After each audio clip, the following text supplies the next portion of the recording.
Hello students.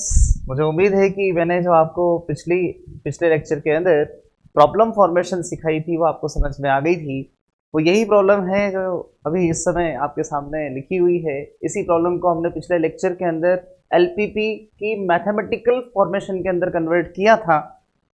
आज हम इसी को आगे बढ़ाने वाले हैं। तो देखते हैं प्रॉब्लम किस तरह की थी, वो मैं आपको एक कुछ सेकंड्स के अंदर रिव्यू कर देता हूँ। एक फर्नीचर बनाने वाले प्रोड्यूसर की प्रॉब्लम थी और उसके अंदर चेयर्स और टेबल्स बनाने के लिए जो आंकड़े चाहिए वो आंकड़े हमें दिए गए थे। उन आंकड़ों का पूरा अध्ययन करके हमने एलपीपी की मैथमेटिकल फॉर्मुलेशन तैयार की थी, जो यह थी maximization z is equal to 3x plus 5y। ये ऑब्जेक्टिव फंक्शन था, उद्देश्य फलन था, प्रॉफिट को शो कर रहा था 3x प्लस 5y जिसे हमें मैक्सिमाइज करना था। This is the objective function of the LPP. Second, कौन से प्रतिबंधों के अंतर्गत, तो जो प्रतिबंध हमें मिले थे, प्राप्त हुए थे, वो प्रतिबंध थे 2x plus 4y less than equal to 16 और 6x plus 2y less than equal to 20। और तीसरे नंबर पर हमारे पास था नॉन नेगेटिव रेस्ट्रिक्शन। मैंने आपको बताया था कि ये वेरिएबल्स जो हमने माने हैं ये क्वांटिटेटिव वेरिएबल्स होने के कारण, मात्रात्मक चर होने के कारण इनकी वैल्यू कभी नेगेटिव नहीं हो सकती, इसलिए इनका मान जो था वो ग्रेटर देन इक्वल टू 0 हमने लिया था पिछले लेक्चर में। और उससे पहले भी मैं आपको बता चुका हूं कि दो टर्म्स हमारे लिए इंपॉर्टेंट होती हैं।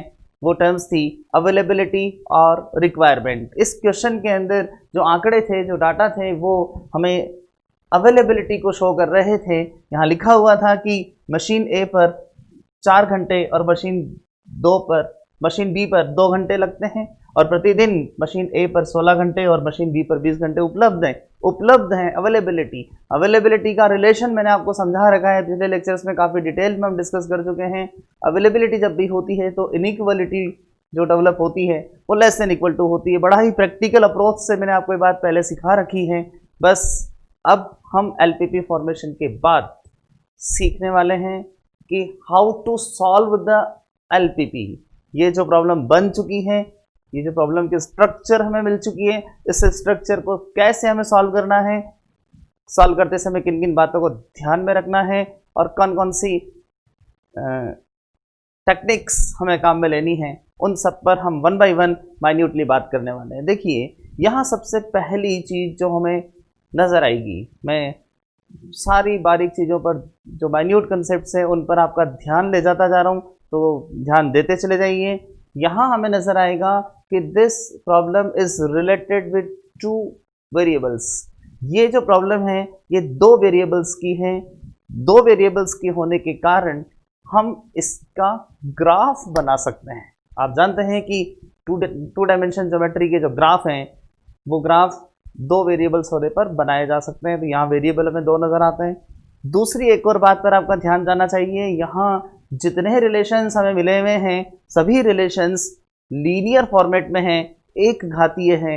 यही सबसे बड़ी विशेषता होती है लीनियर प्रोग्रामिंग प्रॉब्लम की। आपको मेरा स्टार्टिंग का लेक्चर याद आ जाएगा, मैंने आपसे कहा था कि लीनियर प्रोग्रामिंग प्रॉब्लम का नाम, लीनियर वर्ड जो उसमें इंडिकेट करता है वो यही इंडिकेट करता है कि हमें जितने रिलेशंस मिलेंगे all relations will be linear, सभी रिलेशंस लीनियर होंगे। तो वो हम यहाँ प्रैक्टिकली देख सकते हैं, सारे रिलेशंस लीनियर हैं। 3 फॉर्म्स में आपको बता चुका हूँ, 3 पार्ट्स में आपको बता चुका हूँ। एलपीपी के 3 पार्ट्स हमारे सामने हैं। अब बारी है सॉल्व करने की, हम सॉल्व करते हैं। देखिए, इसे सॉल्व करने के लिए हमें थोड़ा सा सॉल्यूशन के बारे में विचार करना चाहिए। सॉल्यूशन, किसी भी एलपीपी का जब सॉल्यूशन की हम बात करेंगे तो ये इनइक्वालिटीज होने के कारण एक लंबे चौड़े रीजन, क्षेत्र को रिप्रेजेंट करेंगी। आपको अब मेरे पिछले लेक्चर जो स्टार्टिंग से मैं आपको समझाता चला आ रहा हूँ वो सारी बातें आपको ध्यान आती जा रही हैं। हमने इनइक्वालिटीज को ड्रॉ करना सीखा था। ड्रॉ करने पर एक रीजन हमें मिलता है, एक क्षेत्र हमें मिलता है। उस क्षेत्र को इनइक्वालिटी रिप्रेजेंट कर रही होती है। उस क्षेत्र के प्रत्येक बिंदु के निर्देशांक के कोऑर्डिनेट्स जो हैं वो उस इनइक्वालिटी को सेटिस्फाई कर रहे होते हैं। तो फिर हम यहाँ पर अब बात करें साइमल्टेनियस इनइक्वालिटी की, युगपत असमीका। जब हम युगपत असमीका की बात करेंगे, साइमल्टेनियस इनइक्वालिटी की बात करेंगे, तो हमें उन पॉइंट्स को सर्च करना होगा जो दोनों को एक साथ सेटिस्फाई करें। इसे भी और इसे भी। तो बस यही हमारा टारगेट रहेगा। अब ये जो बीच वाला पार्ट है, ये पार्ट रेस्ट्रिक्शंस को शो करता है, प्रतिबंधों को शो करता है। वो प्रतिबंध जिनके अंतर्गत हमें इस प्रॉफिट को मैक्सिमाइज करना है, ये उसे शो करता है। तो फिर हम उन पॉइंट्स का निर्धारण करेंगे जो इन इनइक्वालिटीज को सेटिस्फाई करें। वो जो पॉइंट्स हैं, वो points solution of the system of linear inequality कहलाएगा। आपके पास जो प्रतिबंध निकाय हैं, जो रेस्ट्रिक्शंस का सिस्टम आपको मिला हुआ है, उसका सॉल्यूशन कहलाएगा। जब हम इसमें फर्स्ट क्वाड्रेंट को भी शामिल कर लेंगे, यानी कि हम इस कंडीशन को भी साथ में शामिल कर लेंगे, तो फिर हम उसे फिजिबल सॉल्यूशन बोलने लगेंगे, राइट। इस तरह से यहाँ दो वर्ड्स हम इंट्रोड्यूस कर चुके हैं। एक वर्ड है solution of the system of restrictions, system of inequalities. दूसरा है feasible solution of the system of inequalities. यदि इसको इन्वॉल्व कर लिया जाए तो सॉल्यूशन फिजिबल सॉल्यूशन कहलाने लगता है, सुसंगत हल कहलाने लगता है। तो दो शब्द, हल और सुसंगत हल। अब उन हल और सुसंगत हल के अलावा यहाँ हमें एक वर्ड और जनरेट करना है, एक और शब्द हम डेवलप करेंगे। वो शब्द अभी थोड़ी देर बाद में डेवलप करते हैं। फिलहाल हम हल और सुसंगत हल ज्ञात करने की टेक्निक्स वापस से रिवाइज कर लेते हैं। मैंने आपको इनइक्वालिटीज ड्रॉ करना सिखा रखा है, बस उन्हीं को काम में लेते हुए हम आगे बढ़ते हैं। ओके, देखिए, तो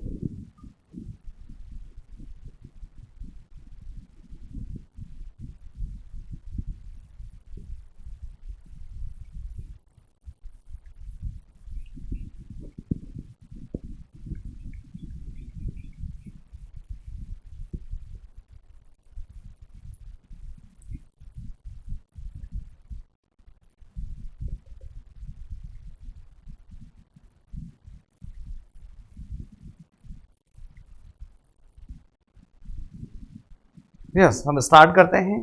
देखिए, पहला काम है इस सिस्टम को सॉल्व करना, तो हमें वन बाय वन एक एक इनइक्वालिटी को ड्रॉ करना चाहिए। हम यहाँ पर एक हेडिंग डालेंगे, ग्राफिकल सॉल्यूशन, ग्राफीय हल।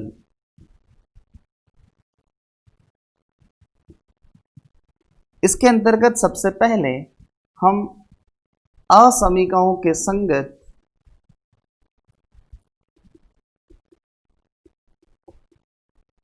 सरल रेखाएं लिखेंगे, जिन्हें मैंने अपने पिछले लेक्चर्स में आपको बताया था कि इन्हें बाउंडिंग लाइंस कहते हैं।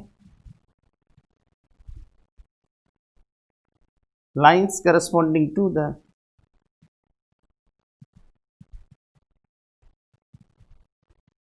इनइक्वालिटीज। क्या क्या होंगी? 2x plus 4y less than equal to 16. We will write it 2x plus 4y is equal to 16. यहाँ 2 कॉमन आता हुआ नजर आ रहा है, इसलिए हम इसे रीराइट दोबारा लिख लेंगे। और जब आप इसे दोबारा लिखेंगे तो ये x plus 2y is equal to 16 में कन्वर्ट हो जाएगी, sorry x plus 2y is equal to 8 में कन्वर्ट हो जाएगी। और इसे हम इंटरसेप्ट फॉर्म में भी चेंज कर लें तो हम इसे ऐसे लिख सकेंगे, x by 8 plus y upon 4 is equal to 1। ये इसकी इंटरसेप्ट फॉर्म मिल जाएगी। फर्स्ट इनइक्वालिटी मैं यहाँ लिख चुका हूँ। सेकंड इनइक्वालिटी अगर हम लिखते हैं तो सेकंड इनइक्वालिटी हम चाहें तो इसकी नंबरिंग भी कर सकते हैं। ये फर्स्ट इनइक्वालिटी है, इसके करस्पॉन्डिंग ये फर्स्ट यहाँ पर स्ट्रेट लाइन है। ये मेरे पास सेकंड इनइक्वालिटी है, नंबरिंग में कर देता हूँ, थोड़ा कंफर्टनेस रहेगी। सेकंड इनइक्वालिटी, इसमें 6x plus 2y is equal to 10 है। यहाँ भी 2 कॉमन आ रहा है, इसलिए इसे भी हम 3x plus y is equal to 5 लिख पाएंगे। 2 को कॉमन लेकर हटा दीजिए। आफ्टर देन यहाँ पर इंटरसेप्ट फॉर्म चेंज में इसे चेंज कीजिए, अंतर्गत रूप में चेंज कर लीजिए। x अपॉन 5 को नीचे लेकर आइए तो ये 5/3 हो जाएगा। फर्दर y के नीचे हमें जो मिलेगा वो 5 मिलेगा, that is equal to 1। 6x plus 2y that is equal to 10 हमारे पास 20 हमारे पास था, आई एम करेक्टिंग समथिंग, यहाँ 20 है, इट इज 20, ये 10 होगा, एंड ये 10/3 और ये भी 10 हो जाएगा। केयरफुली देखें, 6x plus 2y is equal to 20, 2 common लेने के बाद 3x plus y is equal to 10, और फिर इसे इंटरसेप्ट फॉर्म में चेंज अगर हम करते हैं तो ये टर्म हो जाती है 10/3, x upon 10/3 plus y upon 10 is equal to 1। ये सेकंड इनइक्वलिटी मेरे पास है और मुझे इसे ड्रॉ करना है। अगर हम नॉन नेगेटिव रेस्ट्रिक्शन को इंक्लूड कर लें तो इनकी जो लाइंस हैं वो लाइंस भी हम यहाँ शो कर सकते हैं, x is equal to 0 and y is equal to 0। ये इनकी लाइंस हमें मिली हैं। अब बारी है ग्राफ बनाने की, हम इनका ग्राफिकल रिप्रेजेंटेशन स्टार्ट करते हैं। मेरी बातें रिकॉल कीजिए, मैंने आपको समझाया था कि जो आपके पास यहाँ फिगर्स हैं, जो फिगर हम यहाँ काम में ले रहे हैं, लाइन के अंदर में जो फिगर्स नजर आ रही हैं उनके अकॉर्डिंग अपने ब्रेन में एक स्केल एजम्पशन कीजिए जो आपको एक्स एक्सिस पर लेना है और वही स्केल आपको वाई एक्सिस पर लेना है। क्या क्या सावधानियां रखनी है पिछले लेक्चर्स में काफ़ी प्रैक्टिस करवा चुका हूं, इसलिए अब हम इसे बनाना शुरू करते हैं। देखिए, ये मैंने फ्रेम बना लिया है, X axis and Y axis, ये ओरिजिन। पहली लाइन हम ड्रॉ करते हैं, फर्स्ट लाइन मुझे इंटरसेप्ट देती है एक्स एक्सिस पर 8 यूनिट्स का, तो मैं इक्वल डिस्टेंस पर यहां पर मार्क कर लेता हूं सेंटीमीटर्स।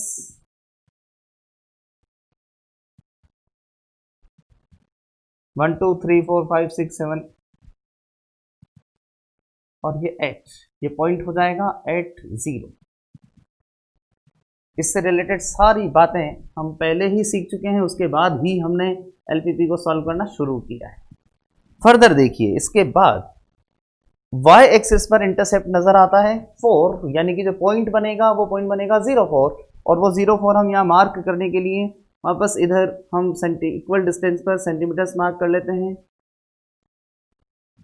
0 4 1 2 3 4, ये पॉइंट मुझे यहाँ मिलेगा 0 एंड 4। इन दोनों पॉइंट्स को स्केल की हेल्प से मिला दीजिए और देखिए कि लाइन हमें क्या मिलती है। इन दोनों पॉइंट्स को हम स्केल की हेल्प से मिला देते हैं। ये मेरे पास फर्स्ट लाइन है, मार्क कर लीजिए, नंबरिंग ग्राफ पर भी कर दीजिए ताकि हमें ध्यान रहे कि वो लाइन कौन सी वाली लाइन है। अब ये जो लाइन है जो फर्स्ट इनइक्वलिटी से रिलेटेड थी, ये हमें कौन सा रीजन देगी? आपको मेरी बातें अब ध्यान आ रही हैं। प्रत्येक लाइन यहाँ पर सभी पॉइंट्स को 3 भागों में बांटेगी, एक उधर होगा, एक इधर होगा और एक लाइन पर होगा। मैंने आपसे कहा था इनका नामकरण कर देना, नॉमनक्लेचर कर देना। तो जब हम इनका नामकरण करेंगे तो इन क्षेत्रों को नाम दे सकते हैं हम। इधर जो क्षेत्र नजर आता है वो मूल बिंदु रहित क्षेत्र है, रीजन विदाउट ओरिजिन, और इधर जो क्षेत्र पे नजर आता है वो रीजन विद ओरिजिन है, मूल बिंदु सहित क्षेत्र। तो देखते हैं हमारी इनइक्वलिटी कौन से क्षेत्र को रिप्रेजेंट करती है। चेक कीजिए विद हेल्प ऑफ द 0 0। आप यहाँ 0 0 पुट करके देखिए, यहाँ 0 लिखिए, 2 into 0 4 into 0, 0 plus 0 is less than 16, 0 plus 0 0 less than 16 is true।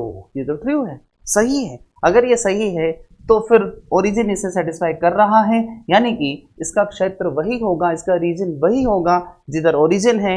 हम ओरिजिन की तरफ एरो मार्क कर दें। फर्स्ट इनइक्वलिटी को शो करने के लिए, उसके क्षेत्र को, उसके रीजन को शो करने के लिए हम इस तरीके से ओरिजिन की तरफ एरो मार्क करते हैं। सेकंड इनइक्वलिटी पर बात करते हैं, उसके लिए सेकंड लाइन ड्रॉ करें। सेकंड लाइन पर मुझे एक्स एक्सिस पर 10/3 का इंटरसेप्ट नजर आता है। 10/3 का intercept, 10/3 means near about 3.3। Okay, तो यहाँ पर आप 3.3 के लगभग मार्क कर लीजिए। ये 3.3 के लगभग मैंने मार्क कर दिया है और ये पॉइंट बन जाएगा 10/30। आफ्टर देन वाई एक्सिस पर हमें जो इंटरसेप्ट नजर आता है ये 10 नजर आता है, यानी कि जो पॉइंट बनेगा वो 0 10 बनेगा। तो 0 10 पॉइंट बनाइए, 1 2 3 4 5 6 7 8 9 और ये 10, यहाँ पर 10 मुझे मिल रहा है, तो ये पॉइंट हो जाएगा 0 10। इस पॉइंट को और इस पॉइंट को मिलाकर सरल रेखा ड्रॉ कीजिए। ये जो 2 पॉइंट मैंने मार्क किए हैं इन्हें मिलाकर सरल रेखा ड्रॉ कर दीजिए, स्ट्रेट लाइन ड्रॉ कर लीजिए। इस तरीके से ये स्ट्रेट लाइन ड्रॉ हो जाएगी। ये स्ट्रेट लाइन भी मुझे पता लगाना होगा कि जो सेकंड नंबर की इनइक्वलिटी है वो इनइक्वलिटी रीजन विद ओरिजिन को शो करती है या रीजन विदाउट ओरिजिन को शो करती है। तो put here coordinates of the origin, मूल बिंदु के निर्देशांक यहाँ रखिए। 6 into 0 it is 0, 2 into 0 it is also 0, 0 plus 0 is less than 20, 0 is less than 20, ये भी तो सही है और ये भी सही है। तो फिर इसका क्षेत्र वही होना चाहिए जिधर ओरिजिन है, तो हम ओरिजिन की तरफ एरो मार्क कर देंगे इंडिकेट करते हुए कि इनइक्वलिटी का क्षेत्र कौन सा है, वो हम एरो लगाकर मार्क कर देंगे। सारी इससे रिलेटेड माइन्यूट चीज़ें मैं आपको पिछले लेक्चर्स में सिखा चुका हूँ। अब इसके इधर वाले रीजन में जितने पॉइंट्स होंगे वो सेकंड इनइक्वलिटी को सेटिस्फाई कर रहे होंगे और इसके इधर जितने भी पॉइंट्स होंगे सब फर्स्ट इनइक्वलिटी को सेटिस्फाई कर रहे होंगे। लेकिन हम तो चाहते हैं कि ये दोनों ही सेटिस्फाई हों, यानी कि हमें उन पॉइंट्स की ज़रूरत है जिन पॉइंट्स में दोनों इनइक्वलिटी सेटिस्फाई रहे। तो ऑब्वियसली आप समझ गए हैं कि हमें कॉमन रीजन की ज़रूरत है, तो हम इसका कॉमन रीजन फाइंड आउट कर लें। लेकिन इस बात को भी ध्यान रख लें कि x greater than equal to 0, y greater than equal to 0, x और y को नेगेटिव नहीं होने देगा। यानी कि मैं सिर्फ उन पॉइंट्स को कंसीडर करने वाला हूं जिन पॉइंट्स का एग्जिस्टेंस फर्स्ट क्वाड्रेंट में है। प्रथम चतुर्थांश के अंदर जो पॉइंट्स हैं, प्रथम चतुर्थांश में जो कॉमन रीजन है, मैं सिर्फ उसी की बात करने वाला हूं। मेरे काम का सिर्फ वही है, हम उसे मार्क कर लेते हैं। यहाँ पर फर्स्ट क्वाड्रेंट में कॉमन रीजन आप केयरफुली देखेंगे, इस लाइन के इधर हमें रहना है, इस लाइन से इधर रहना है, इधर और इधर कॉमन कौन सा है, ये वाला पार्ट कॉमन है। हम कॉमन रीजन को शेडेड करते हैं, ये शेडेड एरिया कॉमन रीजन को शो करेगा। अब देखिए, क्रॉस चेक करें, ब्रेन को सब कुछ दिखाएं। यदि मैं इस रीजन में से कोई पॉइंट कंसीडर करता तो वो सेकंड इनइक्वलिटी को सेटिस्फाई कर जाता, लेकिन फर्स्ट इनइक्वलिटी सेटिस्फाई नहीं होती। यानी कि उस प्रॉब्लम के अंदर सेकंड रेस्ट्रिक्शन तो फॉलो हो जाता लेकिन फर्स्ट नहीं होता। लेकिन मैं पॉइंट अगर यहाँ लेता तो फर्स्ट रेस्ट्रिक्शन सेटिस्फाई हो जाता लेकिन सेकंड रेस्ट्रिक्शन सेटिस्फाई नहीं होता। तो मुझे तो दोनों ही रेस्ट्रिक्शन सेटिस्फाई करवाने थे, तो फिर मैंने किसको प्रेफर किया, मैंने प्रेफर किया कॉमन रीजन को। और इस तरह से इस सिस्टम ऑफ इनइक्वलिटी का सॉल्यूशन मुझे मिल गया है। सिस्टम ऑफ इनइक्वलिटी का ये जो सॉल्यूशन है, हम इन्हें दो नाम देते हैं। अभी मैंने आपको बताया था जो पॉइंट्स इन इनइक्वलिटीज को सेटिस्फाई करेंगे उन्हें हल कहा जाएगा, सॉल्यूशन कहा जाएगा। लेकिन जो पॉइंट इनके साथ साथ इसको भी सेटिस्फाई करेंगे, नॉन नेगेटिव रेस्ट्रिक्शन को भी सेटिस्फाई करेंगे, उन्हें हम सुसंगत हल कहेंगे, फिजिबल सॉल्यूशन कहेंगे। I think you are getting my point. आप मेरा पॉइंट समझ गए हैं, आपको मेरी बात समझ में आ रही है। सुसंगत हल कहेंगे। तो फिर वो क्षेत्र जहाँ जो सुसंगत हल हमें दे रहा है, वो क्षेत्र जो प्रथम चतुर्थांश के अंदर है, वो रीजन जो फर्स्ट क्वाड्रेंट में है और सभी इनइक्वलिटीज को सेटिस्फाई करता है, वो हमारे लिए फिजिबल रीजन कहलाएगा, सुसंगत हल क्षेत्र कहलाएगा।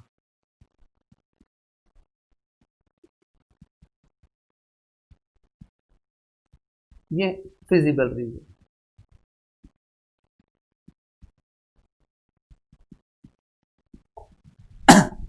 सुसंगत हल क्षेत्र, इसे हम ग्राफ पर मार्क भी कर लेते हैं। ये पॉइंट O है, ये पॉइंट A है, ये पॉइंट B है और ये पॉइंट हमारे पास C है।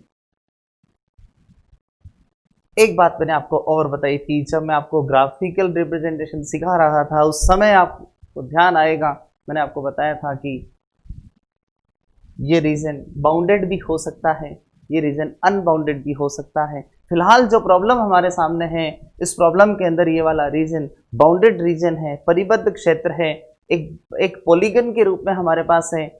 बहुभुज हमें मिला हुआ है जिसकी चार भुजाएं, चार साइड्स हैं, चार वर्टिसेस हमें मिल रहे हैं। ये चार वर्टिसेस हमारे बड़े काम के हैं।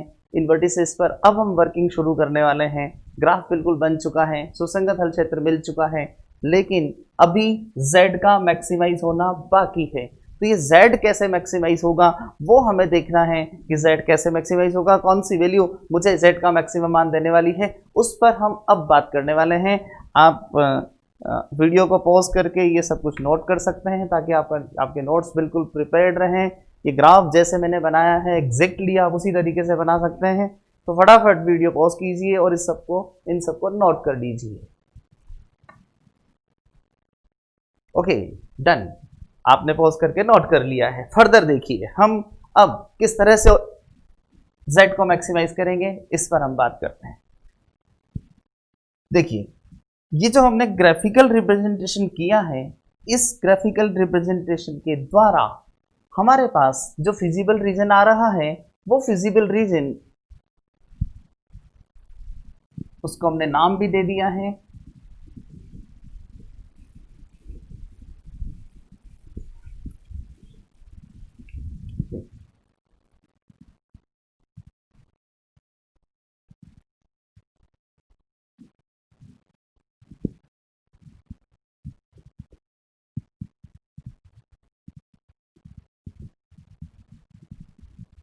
ग्राफी निरूपण करने पर हमें सुसंगत हल क्षेत्र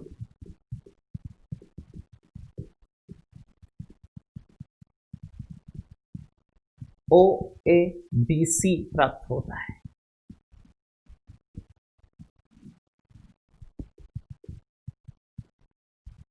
On representing on graph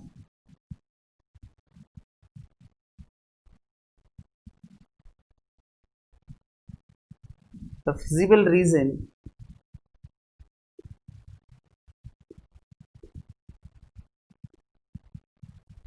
OABC is obtained।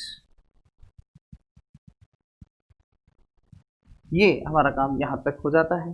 अब यहां हम एक थ्योरी पर बात करने वाले हैं। देखिए, आगे चलकर एक थ्योरम हमें पढ़नी रहेगी।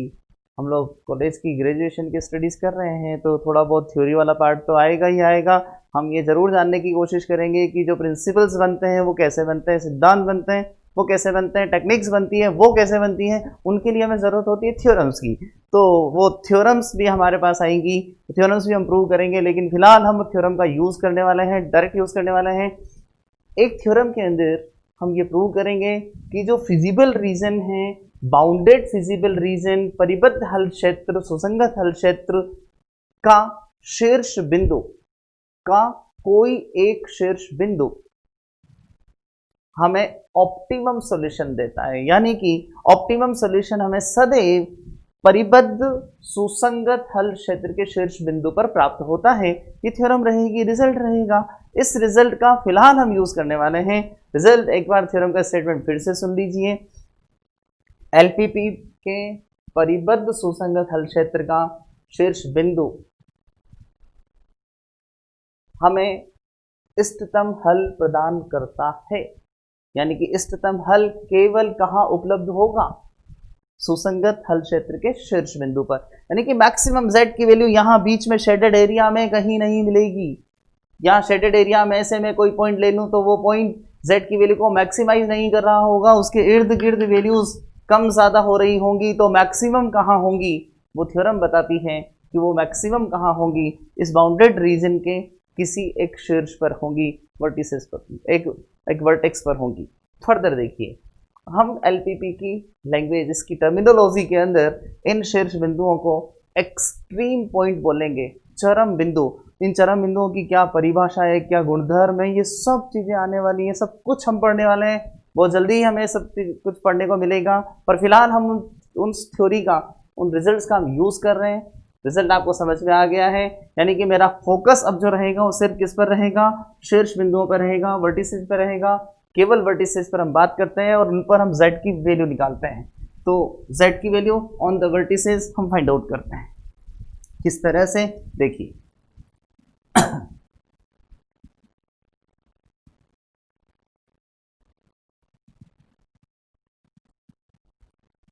इस तरह से हम एक टेबुलेटेड फॉर्म तैयार कर लेते हैं जहां पर हम वर्टिसेस पर z की वैल्यू ज्ञात करने वाले हैं।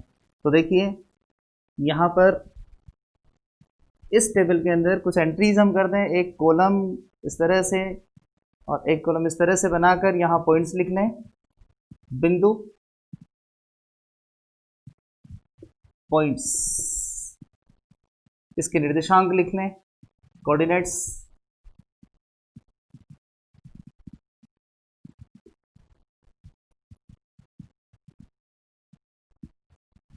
और उसके बाद यहाँ पर हम z लिख लें, जो हमारा 3x + 5y था। देखते हैं पॉइंट्स कौन कौन से हैं। पहला पॉइंट हमें जो पॉलीगन का नजर आता है, सुसंगत हल क्षेत्र में नजर आता है, वो O है।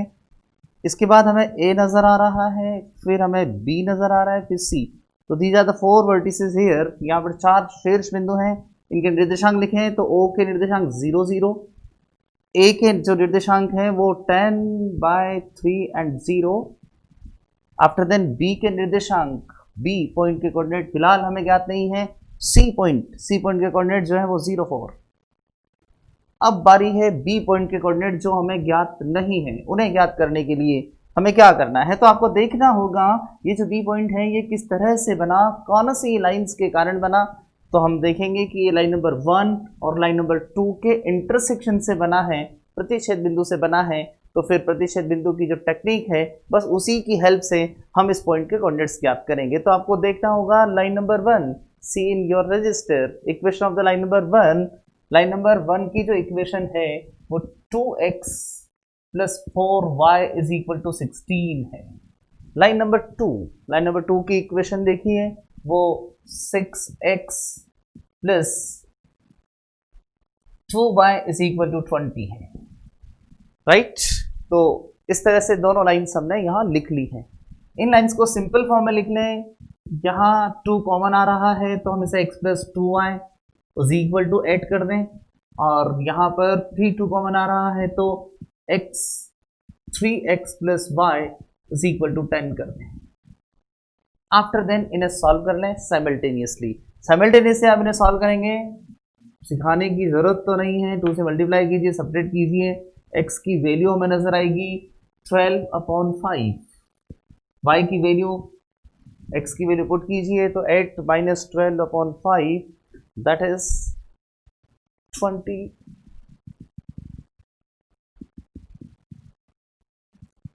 14/5, 28/10 हमें मिलेगा, जिसे हम 14/5 में कन्वर्ट कर देंगे। तो इस तरीके से हमारे पास x और y की वैल्यू B पॉइंट पर मिल चुकी है हमें, और हम कोऑर्डिनेट्स लिख देते हैं 12/5 एंड 14/5 आर द कोऑर्डिनेट्स।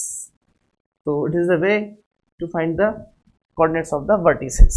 यहाँ हम मार्क कर लें, टेबल में लिख लेते हैं 12/5 and 14/5।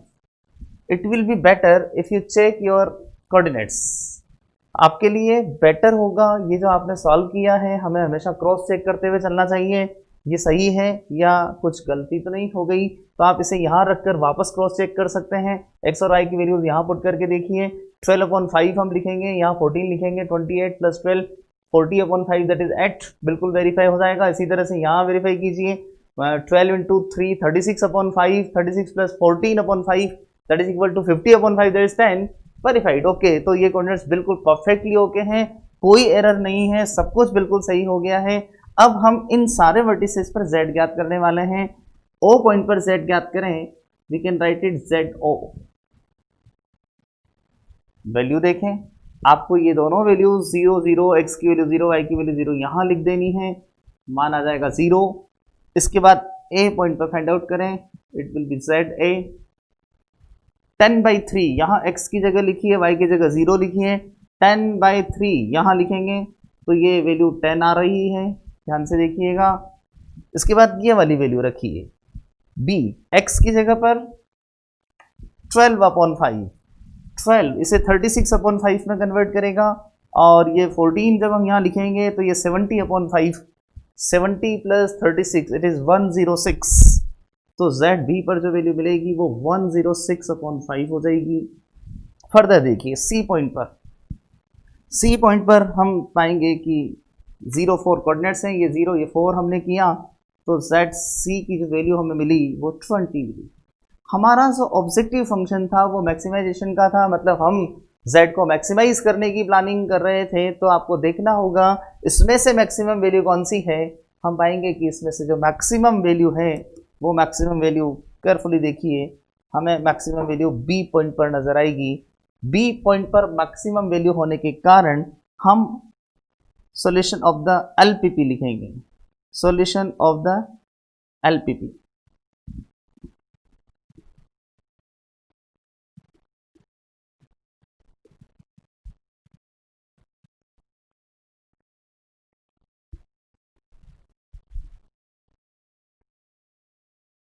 required solution of the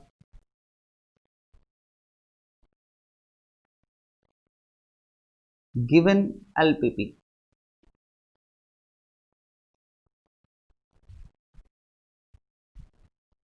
X is equal to 12 upon 5, Y is equal to 14 upon 5 with the maximum Z, अधिकतम Z का जो मान है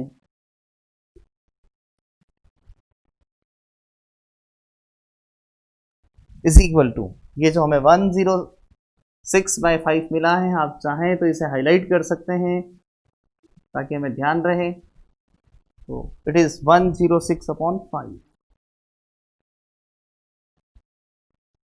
ओके डन। इस तरह से ये एलपीपी बिल्कुल कंप्लीट है, यानी कि हम यह बोल सकते हैं कि उस फर्नीचर बनाने वाले व्यक्ति को इतनी क्वांटिटी में चेयर, इतनी क्वांटिटी में टेबल्स बनानी चाहिए, उससे उसको जो मैक्सिमम प्रॉफिट होगा वो 106/5 यूनिट्स का होगा। It is a simple way, आप आराम से सीख चुके हैं। एक बहुत ही सिंपल एग्जांपल लेकर के मैंने आपको दोनों चीज़ें सिखा दी हैं, how to formulate the LPP and how to solve the LPP. अब हम एग्जाम्पल्स का लेवल बढ़ाते जाएंगे और इसके अंदर जो और भी माइन्यूट चीज़ें समझने वाली हैं वो समझते जाएंगे। तो तैयार रहिए नेक्स्ट लेक्चर के लिए। Okay, thank you so much.